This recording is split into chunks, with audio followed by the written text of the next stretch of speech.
يا أيها الذين آمنوا إذا نودي للصلاة من يوم الجمعة فاسعوا إلى ذكر الله وذروا البيع. إن الحمد لله نحمده ونستعينه ونستغفره ونؤمن به ونتوكل عليه ونعوذ بالله من شرور أنفسنا ومن سيئات أعمالنا. من يهده الله فلا مضل له ومن يضلل فلا هادي له، وأشهد أن لا إله إلا الله وحده لا شريك له،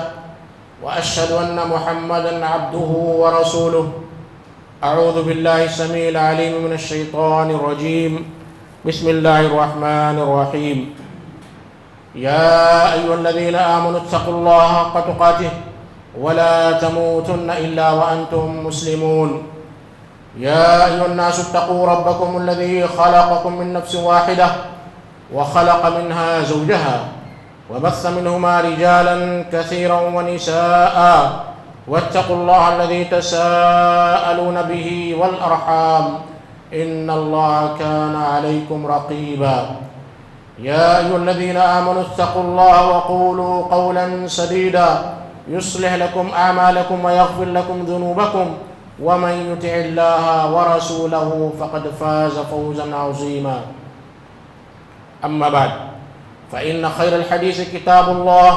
وخير الهدي هدي محمد صلى الله عليه وسلم، وشر الأمور محدثاتها، وكل محدثة بدعة، وكل بدعة ضلالة، وَكُلُّ ضَلَالَةٍ فِي النَّارِ. ساری تعریفیں اللہ کے لیے ہیں. بے شمار درود و سلام ہو تمام انبیاء اور رسل پر، خصوصاً خاتم النبیین جناب مصطفیٰ محمد صلی اللہ علیہ وسلم پر، آپ کے صحابہ پر، اہل بیت پر، ازواج مطہرات پر، تابعین پر، تبع تابعین پر، سلف صالحین پر، ائمہ کرام پر، اولیاء کرام پر، اور ان سارے مسلمانوں پر جنہوں نے آپ صلی اللہ علیہ وسلم کے احسان کے ساتھ پیروی کی. میرے بھائیو بزرگوں، چونکہ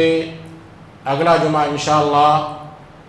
رمضان المبارک کا پہلا جمعہ ہوگا،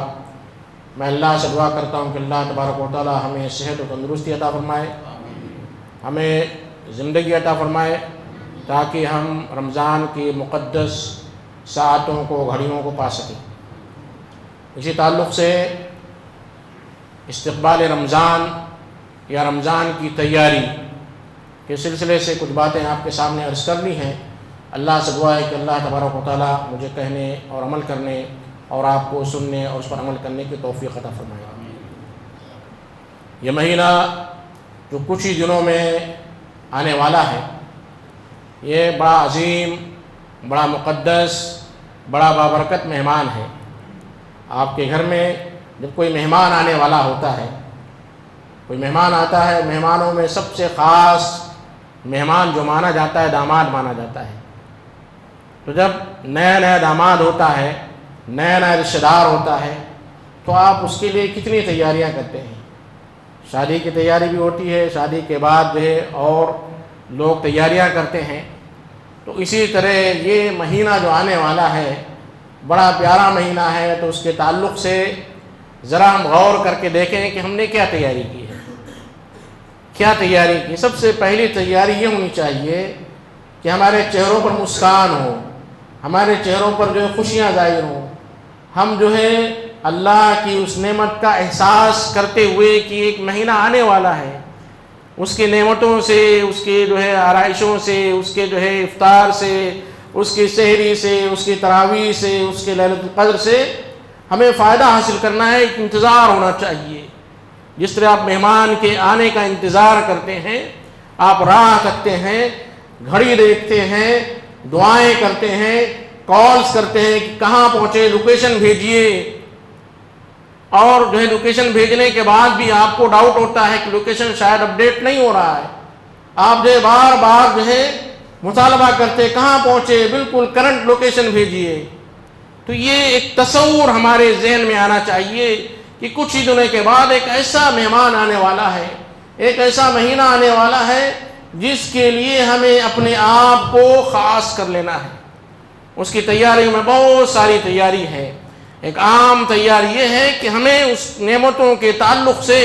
اس رمضان کے تعلق سے ہمارے دلوں میں ایک تڑپ ہونی چاہیے، ایک لگن، ایک جستجو، ایک انٹرسٹ پیدا ہونا چاہیے۔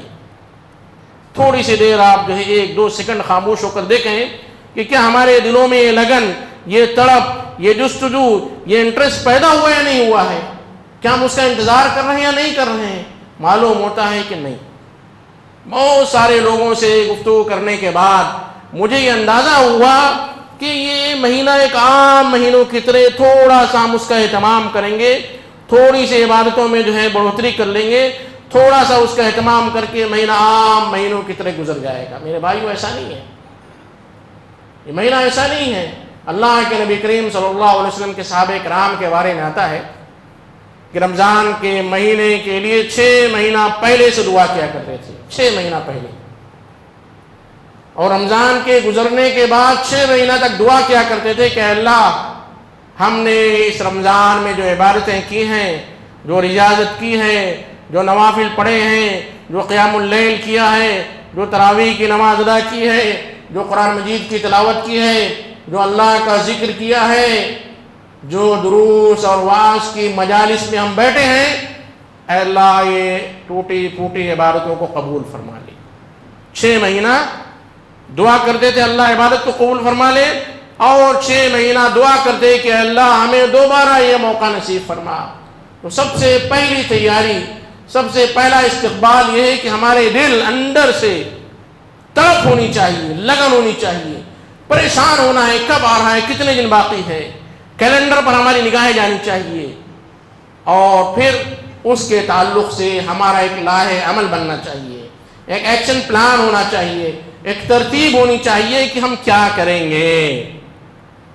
کیا کریں گے۔ تو رمضان کے مہینے کے تعلق سے جو لوگ تیاریاں کرتے ہیں، مختلف قسم کی تیاریاں ہوتی ہیں۔ سب سے پہلی تیاری جو عوام الناس میں کی جاتی ہے وہ یہ ہے کہ راشن کو جمع کرنا، روح افزا کو خریدنا، کھجور کا انتظام کرنا، اور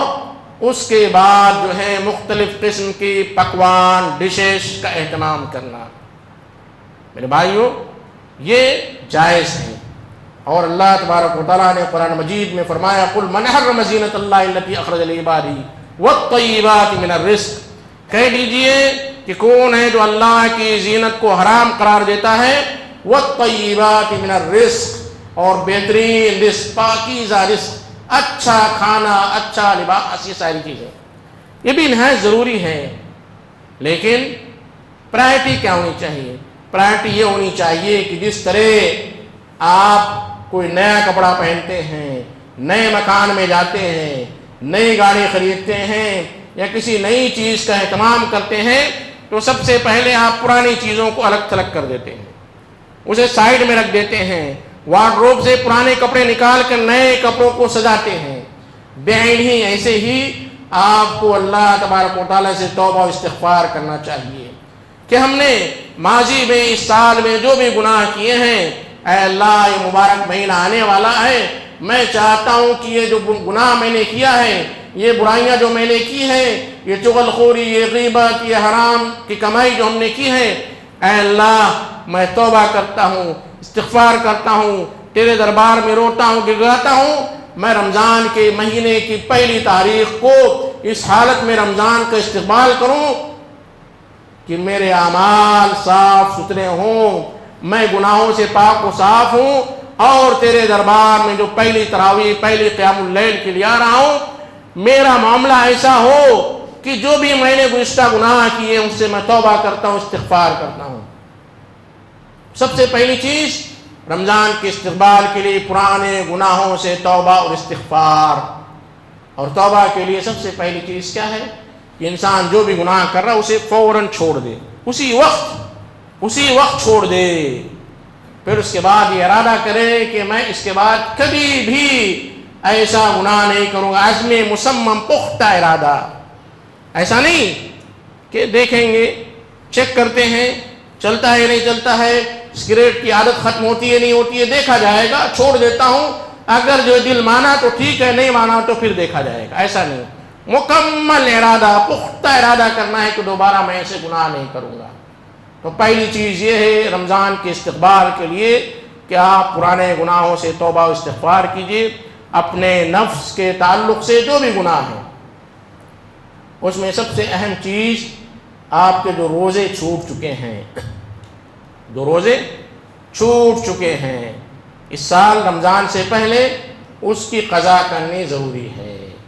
دوسرا، رمضان آنے سے پہلے آپ کے جو روزے چھوٹ چکے ہیں اس روزے کا جو ہے کہ قضا کرنا نہایت ضروری ہے، ورنہ کیا ہوگا، اگلے سال آپ کو اس روزے کی قضا بھی کرنی ہوگی اور کفارہ بھی ادا کرنا ہوگا۔ اور اس طرح کا آپ تساہل کرتے جائیں گے تو کئی سال کے روزے بیماری کی وجہ سے، سفر کی وجہ سے، یا عورتوں کے جو ماہواری اور حیض و نفاس کی وجہ سے، یا رضاعت دودھ پلانے کی وجہ سے جو رمضان کے روزے بیک لاگ ہو چکے ہیں، جمع ہو چکے ہیں، اسے آپ کو کلیئر کرنا ہے۔ لیکن اس بات کا خیال رکھیں کہ اللہ کے نبی کریم صلی اللہ علیہ وسلم نے شعبان کے آخری 2 ہفتوں میں رمضان کے استقبال کے طور پر بہت سارے ہمارے نادان بھائی جنہیں قرآن اور حدیث کا صحیح علم نہیں ہوتا ہے، اچھی نیت سے، اچھے خلوص اور نیت کے ساتھ رمضان کے استقبال کے لیے رمضان سے 2 دن پہلے، 3 دن پہلے روزہ رکھنا شروع کر دیتے ہیں، جبکہ اللہ کے نبی کریم صلی اللہ علیہ وسلم کی حدیث ہے لا تستقبلوا رمضان، رمضان کی استقبال مت کرو بصوم یومین قبلہ، بیومین قبلہ، رمضان کے روزے سے پہلے 2 دن یا 1 دن پہلے رمضان کے استقبال کے لیے روزہ مت رکھو، ایسا روزہ رکھنا حرام ہے، ایسا روزہ رکھنا حرام ہے۔ بہت سارے ہمارے نادان بھائی کم علم، جنہیں علم نہیں ہوتا ہے، ایک اچھی نیت سے، اخلاص کے ساتھ، انہیں معلومات نہیں ہوتی ہے، دین کا صحیح علم نہیں ہوتا ہے، آپ کبھی انہیں بدعتی برا بھلا مت کہیے، سمجھائیے کہ اللہ کے نبی کریم صلی اللہ علیہ وسلم نے ایسے روزوں سے منع کیا ہے۔ کیوں؟ اس لیے کہ آپ پر جو روزہ فرض ہے اس کی تیاری کے لیے آپ اگر پہلے 2 دن 3 دن پہلے سے روزہ رکھنا شروع کریں گے تو جو نئی چیز ہے وہ پرانی ہو جائے گی، کیونکہ 2 دن پہلے آپ روزہ رکھ رہے ہیں اور پہلا روزہ آپ کے لیے پرانا ہو جائے گا۔ دوسری چیز یہ ہے کہ آپ کی جو ہے صحت و تندرستی پر اس کا اثر ہو سکتا ہے۔ تو بہتر یہ ہے، صحیح یہ ہے کہ رمضان کا چاند دیکھنے کے بعد یا صحیح معتبر گواہی کے بعد رمضان کے روزے کی ابتدا کیجیے۔ پہلی چیز توبہ، اور دوسری چیز آپ کے جو روزے چھوٹ چکے تھے یا چھوٹ چکے ہیں انہیں دوسرا رمضان آنے سے پہلے اس کی قضا کر لیجئے۔ تیسری چیز رمضان کی مکمل پلاننگ کرنی ہے، لاہ عمل بنانا ہے، ایکشن پلان کرنا ہے کہ رمضان کے پہلے روزے سے ہمیں کیا کرنی ہے۔ بہتر یہ ہے کہ دنیاوی چیزیں جو ہیں، جو چیزیں اللہ تبارک و تعالیٰ نے حلال قرار دی ہیں، اسے رمضان سے پہلے ہی خرید لیجئے، اس کا کپڑے سلا لیجئے، راشن کا، کھانے پینے کا، افطار کا، سحر کا انتظام کر لیجئے، اور جو بھی ضروریات عید ہے، عید کے لیے جو بھی جن چیزوں کی بھی ضرورت ہوتی ہے آپ رمضان سے پہلے اس کی خریداری کر لیجئے، تاکہ رمضان میں جو بہت سارے چور دروازے ہیں، جو چور ہیں آپ کی عبادتوں کو چرا لیتے ہیں، ان میں ایک بڑا جو چور ہے شاپنگ ہے۔ آپ رمضان کے مقدس مہینے میں جو ایک ایک منٹ، ایک ایک لحظہ، ایک ایک سیکنڈ قیمتی ہے، آپ اسے بیکار جو ہے گنوا لیتے ہیں۔ تو پہلی چیز آپ ایک ایکشن پلان تیار کیجئے کہ رمضان میں ہمیں قرآن مجید کی تلاوت کرنی ہے، کتنے مرتبے کرنی ہے، کس عالم کے ساتھ قرآن مجید کی اصلاح کرنی ہے، کیونکہ اکثر و بیشتر ہم قرآن مجید کی تلاوت تو کرتے ہیں، لیکن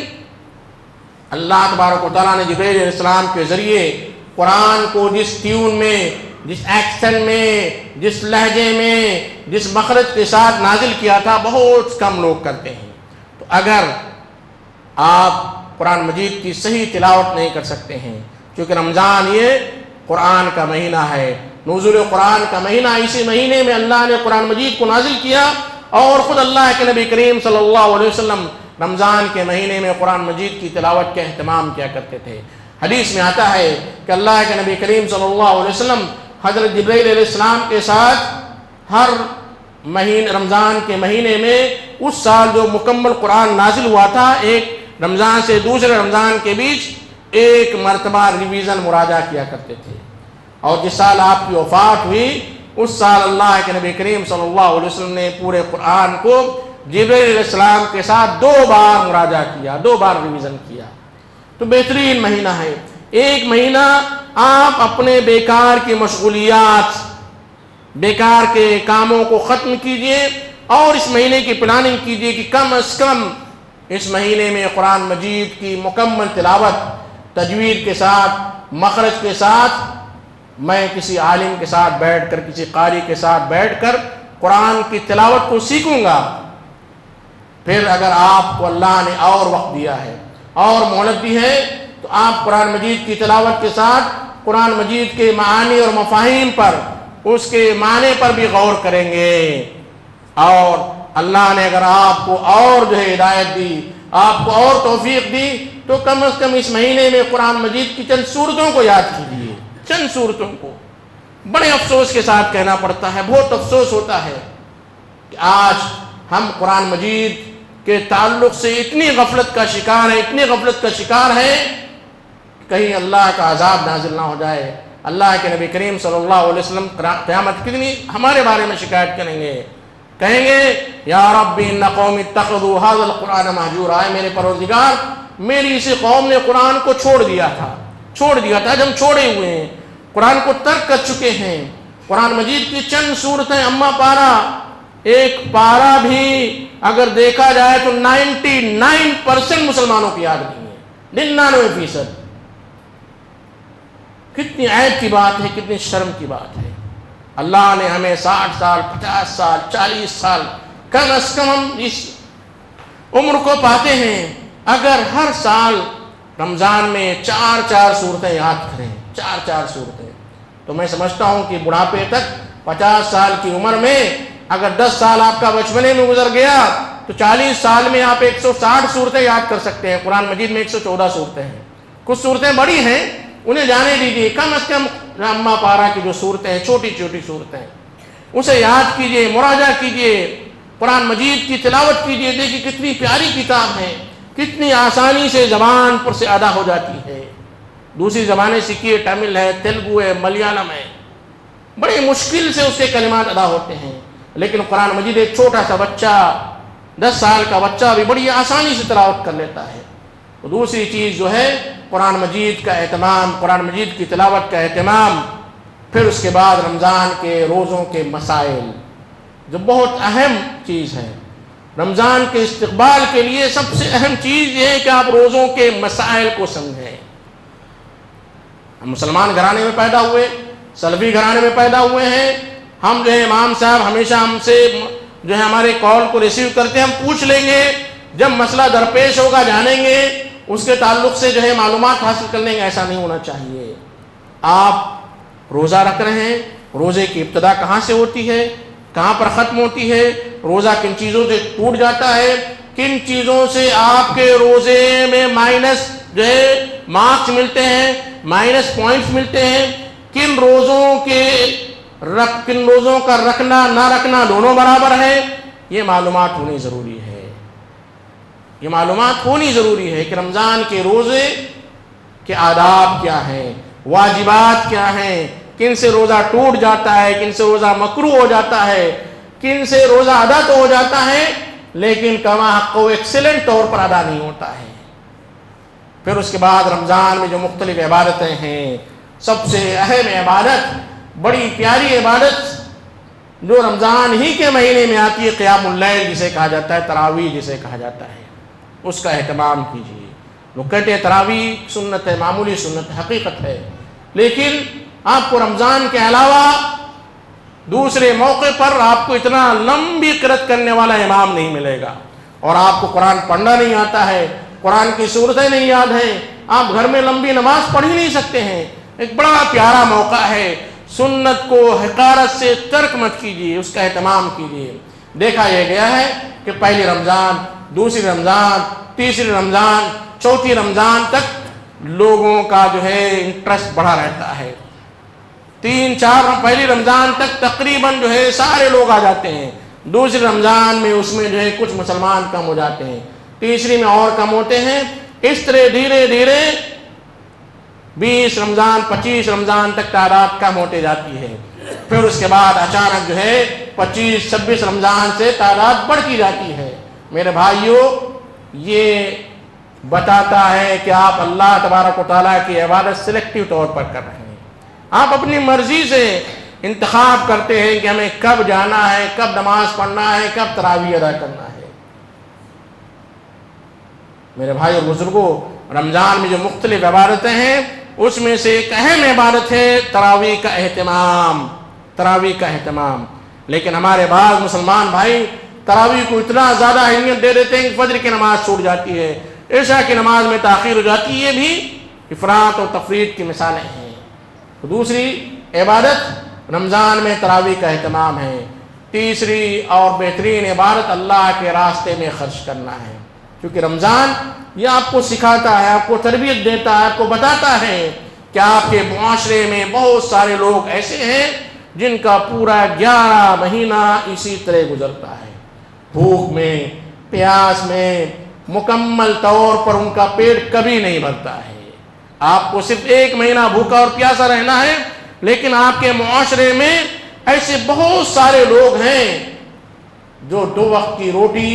پیٹ بھر نہیں کھا سکتے ہیں۔ اس لیے رمضان کے تعلق سے بتایا گیا ہے کہ یہ شہر المواسات والمواخا ہے، یہ مہربانی، غمخواری اور آپس میں بھائی چارے کا جو ہے موسم ہے، بھائی چارے کا جو ہے مہینہ ہے۔ اس میں اپنے پریشان حال، جو پریشان حال ہیں، بھوکے ہیں، پیاسے ہیں، معاشی طور پر تنگ دست ہیں، آپ ان کے کھانے پینے اور دیگر ضروریات کا اہتمام کریں، اس لیے کہ آپ کو احساس ہوگا کہ آپ دن میں 3 سے 4 بار کھاتے تھے، ناشتہ کرتے تھے، پھر اس کے بعد ناشتہ کرتے تھے، پھر کھانا کھاتے تھے، پھر 5 بجے پھر ناشتہ کر رہے ہیں، پھر جو ہے چائے پی رہے ہیں، پھر جو ہے رات کا کھانا کھا رہے ہیں۔ حالانکہ ہمارے اس کمیونٹی میں، ہمارے اس معاشرے میں بہت سارے ایسے بھائی ہیں جو صبح کھاتے ہیں پھر شام میں کھاتے ہیں۔ اس لیے رمضان یہ تربیت کا مہینہ ہے۔ اپنے ان مسلمان بھائیوں کے تعلق سے آپ کو خیال کرنا ہے کہ یہ مہینہ انفاق فی سبیل اللہ کے راستے میں خرچ کرنے کا بھی مہینہ ہے۔ اللہ کے نبی کریم صلی اللہ علیہ وسلم کے تعلق سے آتا ہے کہ آپ صلی اللہ علیہ وسلم رمضان کے مہینے میں تیز گھوڑے کی طرح چلنے، جو گھوڑا بہت تیزی سے چلتا ہے اس طرح آپ کی سخاوت کا انداز ہوتا تھا، بہت زیادہ سخاوت کیا کرتے تھے۔ اور بعض روایتوں من الريح المرسلہ، جو ایک ہوا چلتی ہے تیزی کے ساتھ، اس طرح اللہ کے نبی کریم صلی اللہ علیہ وسلم اللہ کے راستے میں صدقہ و خیرات کیا کرتے تھے۔ بڑی خوشی کی بات ہے کہ مسلمان اس مہینے میں اپنے مسلمان بھائیوں کا خیال تو کرتے ہیں، لیکن ضرورت اس بات کی ہے کہ آج کے اس ماحول میں، جبکہ 2 سال سے تقریباً گزشتہ رمضان بھی ہمارے بہت سارے بھائی کورونا کی وجہ سے معاشی طور پر تنگ دست ہو گئے ہیں، پریشان حال ہو گئے ہیں، فقیر ہو گئے ہیں، اور بہت سارے ایسے ہمارے مسلمان بھائی ہیں جو جبے قبے میں نظر تو آتے ہیں کہ ماشاءاللہ یہ جو ہے خوشحال ہیں، انہیں کوئی پریشانی نہیں ہے۔ ایسے لوگوں کو تلاشیے، کیونکہ معاشرے میں ایسے بہت سارے لوگ ہیں جو کسی کے سامنے ہاتھ پھیلانے سے گھبراتے ہیں، شرماتے ہیں، شرم آتی ہے، چونکہ انہوں نے اس سے پہلے اللہ کے راستے میں خرچ کیا تھا، آج وہ محتاج ہیں۔ ایسے لوگوں کے تعلق سے آپ جو ہے جاسوسی کیجئے،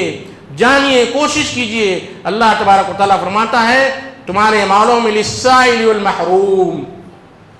حق ہے کن لوگوں کے لیے جو مانگنے والے ہیں اور جو محروم ہیں، مانگتے نہیں ہیں،